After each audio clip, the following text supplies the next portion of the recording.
thank you all for coming and checking out my feature debut. We premiered at South by in the narrative competition last year, 2025, and got distribution with Future Film is Female and Trevec Films. So we're so glad to be here, and this is one of my favorite theaters ever. I have been coming here for the last 15 years, and I went to school up the road. So happy to be sharing this film with you all. I do know Yana's film Reeling. I actually got an interest in it and gave some advice, and that's how I ended up in the credits. I wasn't really executive producer. It is this kind of amorphous credit, but I'm proud that I could advise a little bit. After the screening, we'll be here and have a conversation about it. After the conversation, I will very briefly introduce into the Inferno the Requiem for KATIA and MAURICE KRAFFT, a film that's very dear to my heart. And I'm glad that you are the ones who can see this film on a big screen. It has to be on a big screen and not just on a laptop or on your plasma TV at home. All right, we'll see you after this. Yeah. Enjoy the film. Yana, when I saw your film in the first edited version, I was impressed by the liveliness of the camera, and I spontaneously engaged Raphael for my film Ghost Elephants, and he filmed for me the entire section, the entire segment of footage that was shot in the United States.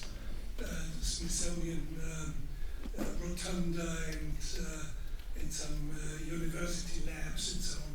So there's a connection all of a sudden between our two films. Yeah, there we go.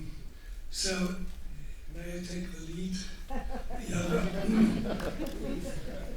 It feels like a film where you, in your first feature film, it feels completely at ease.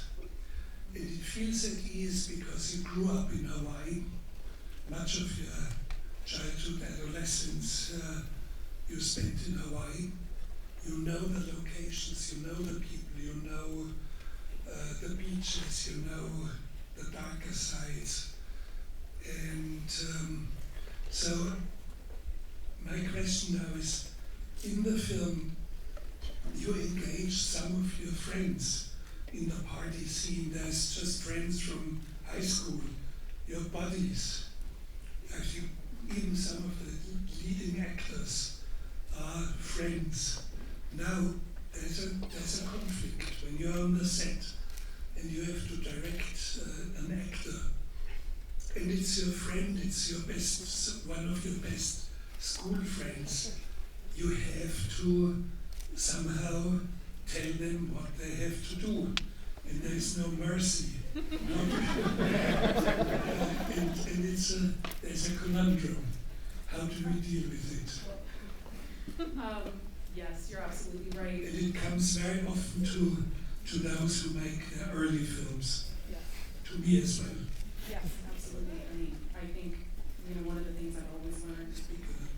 One of the things I've always learned when I was either on set with you all those years ago or just watching your films is how to be as authentic as possible and present as possible with actors when working with them, and forget about any previous ideas about how you would like the scene to be, and work with the present with those actors. And so that was especially valuable advice for working with non-professional actors, which many of these friends of mine were, but how I just did it is I didn't give the non-professional actors the script, so they didn't know what was happening. They were just kind of told scene by scene what they would be doing. Obviously, I told them a week in advance, but they had agreed to do the general scenes of the party and surfing and being themselves, but I think keeping them in the dark a little bit is what let them be free in this case in the film. And then one of my very dear friends, whose home this is, his father passed away at his birthday luau, where we shot the film, and that really inspired the film to begin with. So he plays himself in the film. His name is Nick White. He's the very handsome, blonde, blue-eyed, he's one of the guys with his shirt off the whole time.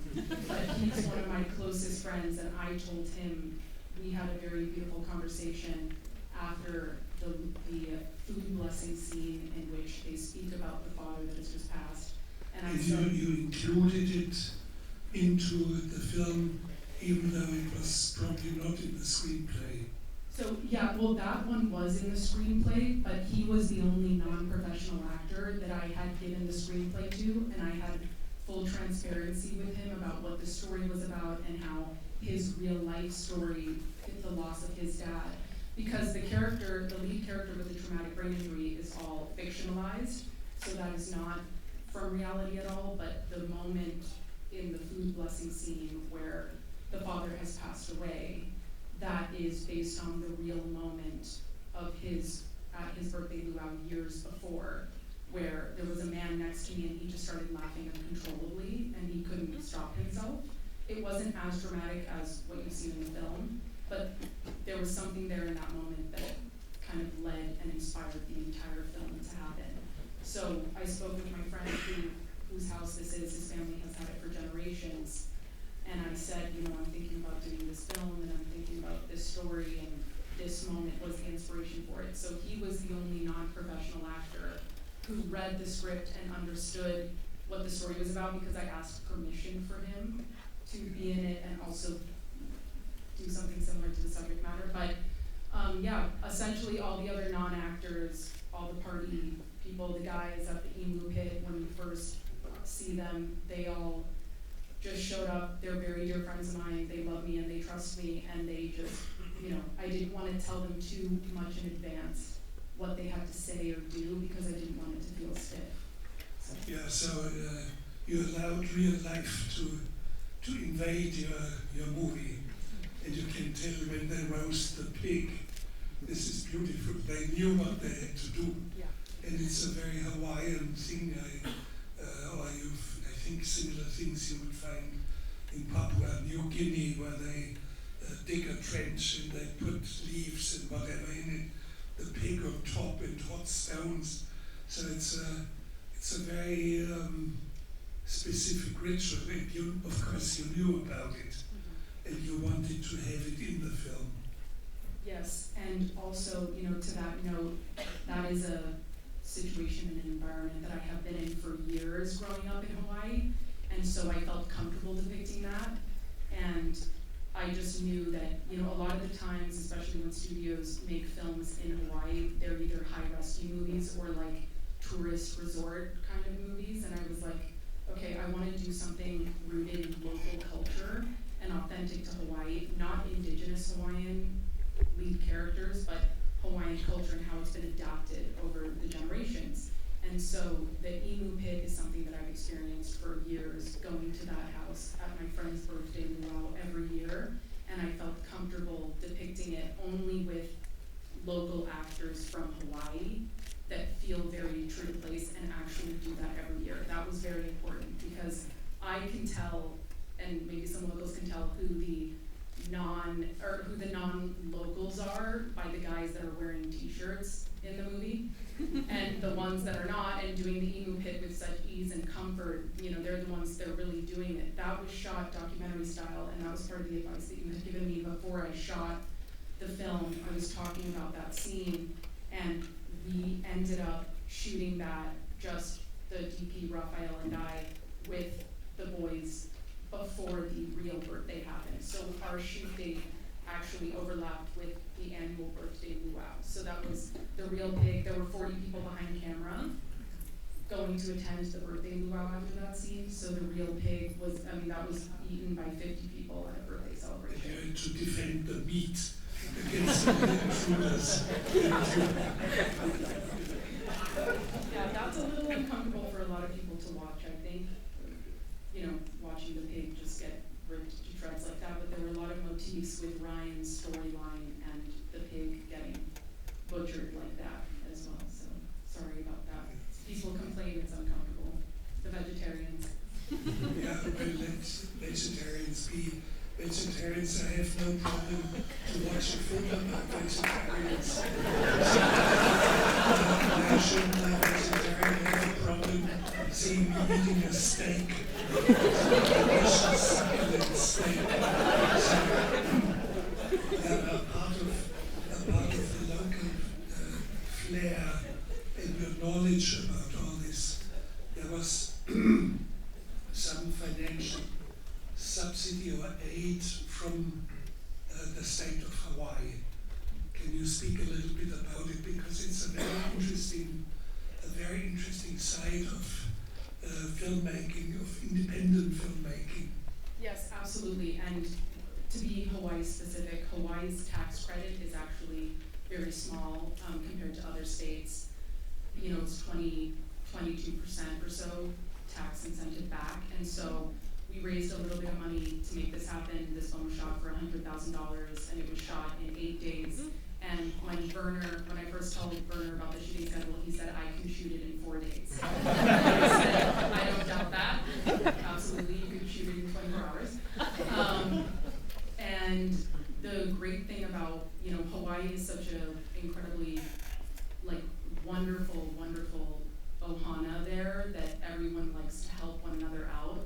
But it is one of the more expensive states to shoot, so that 22% tax incentive is actually applicable to films with a minimum of $100,000. So at first I was like, oh, let me set out to make a movie for $30,000, you know? And then I realized, okay, if I just raise $100,000, which ended up being exactly what we needed, not a little bit over, the tax incentive hit that minimum and we were able to receive that, and that's how we found our funding for post.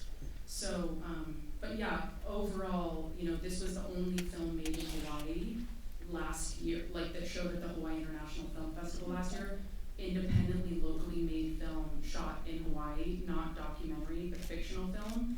And so I just want to see more films coming out of Hawaii and the independent film scene, because there's so many untapped local stories that should be told and are not because of the difficulty around that. So I like that they lowered it to $100,000 cap, the $100,000, so that you can receive the tax incentive back for post-production. Yeah. I want to mention it because very often with these tax incentives, there comes a whole burden of things. I want you to, I shot, for example, in Louisiana and New Orleans. And of course the tax incentives are higher than in Hawaii, but I had to accept an amount of crew that I did not want, and they had to be locals, and the actors, many of the actors, possibly locals. So all of a sudden you start to load things onto your shoulders, and it becomes a hunchback. So you have to be very, very cautious when you are planning a film, how much is the value of these kind of incentives, of subsidies, and you were quite good about it, and you were able to bring in not only Hawaiian crew, but also the key to it is your cinematographer, and he's from Puerto Rico, so, and the Hawaiians accepted him. Yeah. So that was Island boys. yeah, the warmth of the two separate islands. I like this kind of crossover feeling. Now, but of course, it also brought some difficulties, since you had a budget that was not just $30,000 and much higher. You had to accept, for example, people who would organize your shoot. And they were ticking in the way the mainstream industry would tick. And they were completely off target. I mentioned it with the necessary caution, but you have to, all of a sudden, you have a hunchback that is hard to wrangle, to master, and to how do you slalom between this, and I think you did it in a very intelligent way. Congratulations. Thank you. I mean, even the dog that we used here, right, because of the way that we approached it, I remember our producer, Jack, you know, we were very nervous about, oh, we need an animal handler for the dog on set, but the dog really belonged to Uncle Pat. the character, the actor that plays Uncle Pat, and it's like, we're all just hanging out and sleeping on these two properties. It's amazing that we need to follow and abide by, you know, these kinds of rules. We did not have an animal handler, and we did not have a child teacher, you know, the on-set teachers for the children either, because we somehow found an out to that. But everything was legal and everything was great. And you have to make it a production of common sense, and of course, in a regular film production, not only would they force you to have an animal wrangler for the dog that belongs to one of your main actors, you have to have somebody of PETA, the animal association, who gives you the kind of stamp at the end of the film that no animal was harmed during the shooting of the film. I would say we had to strangle our dog, and we had a lot of difficulties to replace it with a lookalike. So should have been your answer in such cases. You're loading a lot of unpleasant baggage onto a movie, and it doesn't belong there. It doesn't belong to a film that is full of life and full of unexpected life. You never know exactly what is going to happen during the drinking ceremony and the banzai and whatever is going on. Let them do it, and you just are part of it. Yeah. And so I really find it a wonderful, very lively movie, and as a first feature film, my respect, and I'm glad that I was marginally part of it.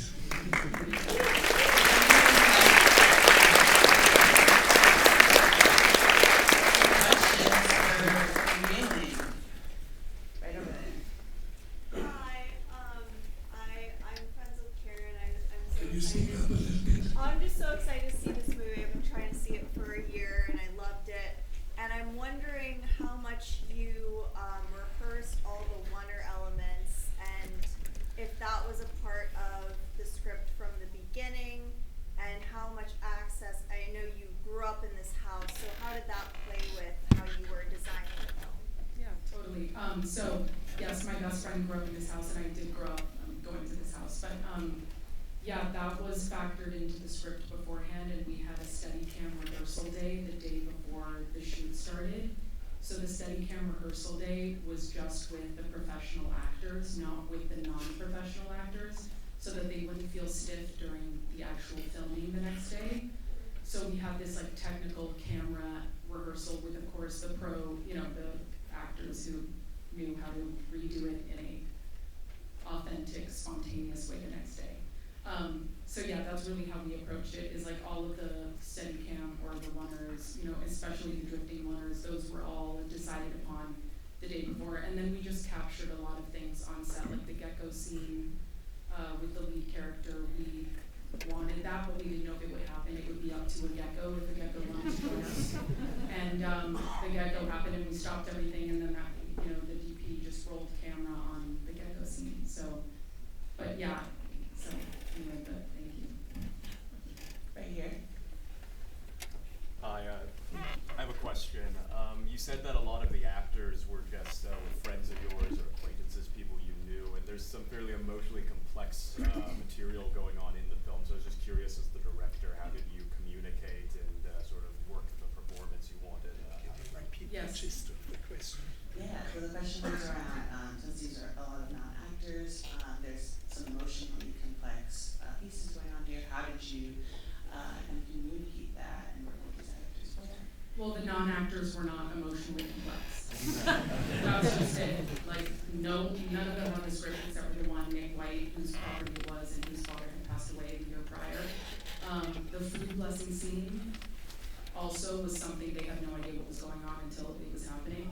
And I think other people go about this a different way with non-actors, but with these guys in particular, the concept of even making a film was like, what are we doing? Like, can we go surfing in between? Like, is that cool? And I was like, okay, yeah, the less you know, the better. So yeah, the trick is not to give, I mean, in this case, non-professional actors, these ones that I have selected, you know, not emotionally complex roles, but like the guy who's reading the tarot cards, that's my brother, he's trained in acting, so he's not, you know, pursuing an acting career, but he has had acting training before, so I knew that I could give him that scene. And then whatever came about during the food blessing emotionally from the non-actors was just them being present and in the moment. But I certainly did not, like the three leads, the three siblings are professional actors. So, you know, they can handle that, but yeah. Thank you. Let me take one more before we kind of transition to Werner's film. Right here. I love how this film was born of a real life seed, this kind of tenuous, anxious moment of someone laughing during a blessing like that. And then you also add in this very sensitive element of someone with a brain injury and navigating, you know, outsideness from your own family and friends. I was just kind of curious how that idea snowballed into something. So, I mean, you handled it so wonderfully, so I'm just curious about what that process was. Yeah, sorry, Oh yeah, that was such a great question. Just like how the story developed and how Yes. you interwove this real life yeah. with the fictional Yeah. element.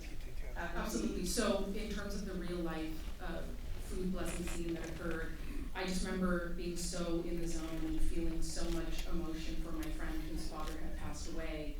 And it was just the guy that was holding my hands, we were all holding hands, and just the guy that was holding my hands, just maybe he had too many drinks and he just started laughing out loud. And I was like, this is so inappropriate and so uncomfortable, but I kept thinking about that and thinking about it. Then the course of the night, everybody got very loose. We all had a lot of fun. We ended up in the ocean at 2 a.m, drinking. Some of us were naked, not myself. But, you know, from there, ideas really come, if you will. The traumatic brain injury element, so my co-writer actually works with disabled adults. And she, when I was telling her, you know, I have this idea for this family drama. I want it to be set here. I have these real scenes in my mind, but I'm trying to figure out what the central character's struggle is. And that was one of the things that she had brought up. And what I think is interesting about that is it is actually a conceit for an emotional vengeance story. So someone that has to remember, right? Someone whose memory is the primary antagonist.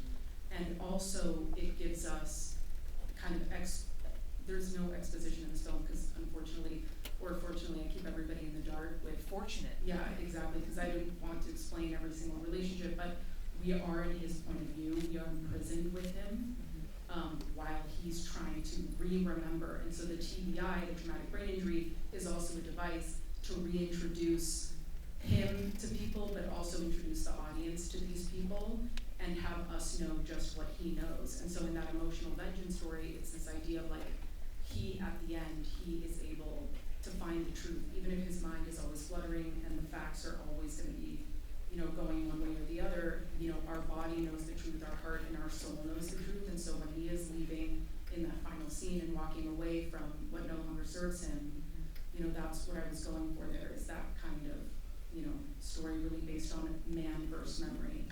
That's beautiful. So, we'd all love to know more about the connection between these two films too. Yeah, so we're going to talk a little bit about the Fire Within, the Requiem here, and what is also, just speaking about the ending of my film, actually something I thought about with this film that we're all about to watch is, you know, volcanoes. When we think about a volcano exploding, we think about an act of creation and destruction.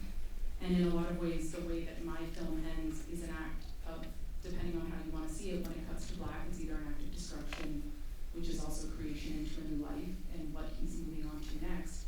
And so the question I had for you, Werner, was, do you think that KATIA and MAURICE, that in their crossing of the boundary to go see this volcano, that it was an act of creation or destruction for them? Well, it's hard to argue within the film, but I also have to argue outside of the film. within the film, it's a very coherent story, and of course, it is a very tragic story, and it is a subject. Filming volcanoes is something extremely screen-friendly. There's kinetic energy, explosions, inferno, you just name it. But behind the story in the film is cautiously mentioning it as well. They made a living as a daredevil, and they actually published a book, some sort of autobiography, of common autobiography, which is called the Devils of Fire, and they actually were the ones who would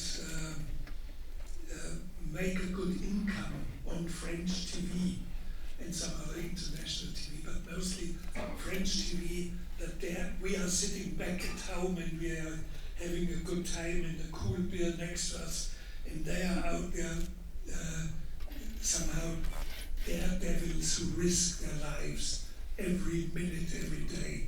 So that was the way they made a living. Behind this, and I don't like this attitude, but I do not speak up much against it, because this attitude was a prerequisite to go out, earning money enough to fly to the remotest volcano somewhere in the Pacific or in Antarctica or in God knows where. And I find their story very, very intriguing, because it was not just pure harmony, and you see it in the film, and we came across footage where you have the clear idea towards the very, very end, hours away from the end, a day away from the end, controversy broke out between them. She, KATIA, wanted to leave, desperately wanted to leave to Indonesia for an imminent explosion of an event of a volcano. He insisted to stay. So there was a premonition. There was something not going right with the marriage anymore. There was something which we cannot really understand fully, because I wasn't around. I do not know them. They died 30 years before I saw their footage for the first time. It actually has a prehistory. I made a volcano film in 1974, way before every one of you here in the audience was even born. So, let's include some exceptions. Doing this film, there was a volcano about to explode in the Caribbean, and I went there not so much because of the volcano, but the entire island of Guadeloupe, the southern part, was evacuated hastily. 75,000 people within 24 hours were taken out, evacuated, and one single black poor farmer who lived on the slope of the volcano itself refused to be evacuated. And I was fascinated. What the hell is this guy doing there? Why is he staying? What is his attitude towards death? So I went there and I made this film. What I didn't know, and I only learned much, much later through diaries of the KRAFFTs, they were on the same island during the same precursor of the volcanic eruption explosion, which never took place, by the way. And they were there with a famous French volcanologist who had a monopoly of making the films, and they were just cheap assistants whom he would command around. And I must have run into them, because I saw all these volcanologists. By the way, they all fled when the volcano gave bad signals. There was a seismic crisis all night long, earthquake, shock waves up to 6 on the Richter scale, and I mean, it really shakes you. And they all fled, but I stayed. And I must have run into them. I must have seen them, and I had no clue. So later I made another volcano film with a volcanologist, Clive Oppenheimer of Cambridge University, and he pointed out there's a French couple and they have an archive which is extraordinary. And I looked into some of the footage and I used some 8 minutes of the KRAFFTs in my film. It's called Into the Inferno. But I had a hunch there was much more. And I went to North Sea. At that time, the entire archive, hundreds of hours, were stored away, all on celluloid, were stored away in an archive.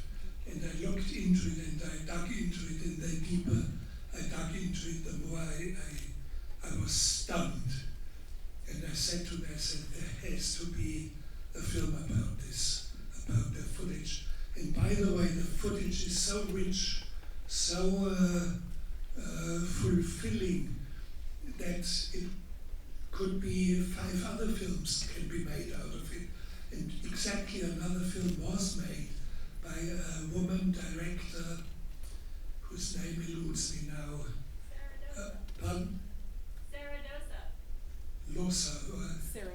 Sarah Dosa, yes, exactly.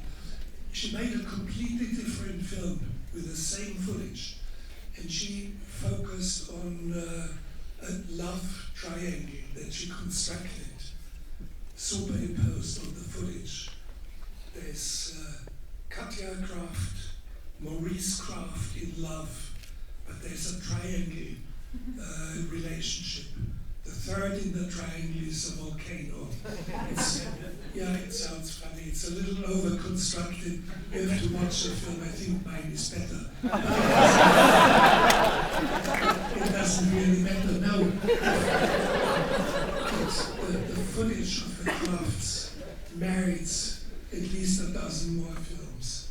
So it's my version, my condensation of my fascinations. And like in all my films, what you see on the screen, of course I put their lives into it, but I put everything that I got in me, I put that in the film. So enjoy the